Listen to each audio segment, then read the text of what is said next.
Hello everyone. তো আজ আমি নিয়ে এসেছি অন্য একটা ছোট্ট মিনি ব্লগ।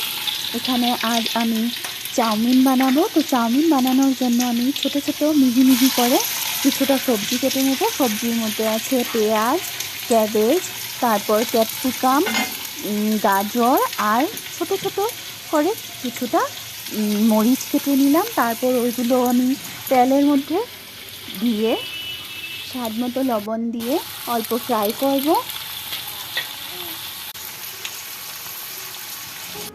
অন্যদিকে সিদ্ধ করা চাউমিনগুলো ভাজার মধ্যে আমি অ্যাড করে দেব। এখানে কিছুটা ভাজা হয়ে এসেছে।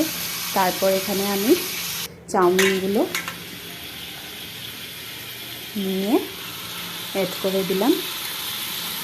অ্যাড করে এখানে অল্প লবণ দিয়ে, স্বাদ মতন লবণ দিয়ে আমি ভাজা সবজিগুলো আর চাউমিনগুলো, সিদ্ধ করা চাউমিনগুলো এভাবে আমি মিক্স করে দেব।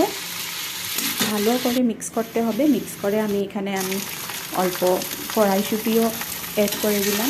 ভালো লাগে কড়াইশুঁটি খেতে এগুলোর সাথে, চাউমিনের সাথে। তারপর আমি মশলার মধ্যে ম্যাগি মশলা ইউজ করব। ম্যাগি মশলা আমি পুরোটাই এখানে আমি দিয়ে দেব। দিয়ে মরিচও আমি দিয়ে দিলাম।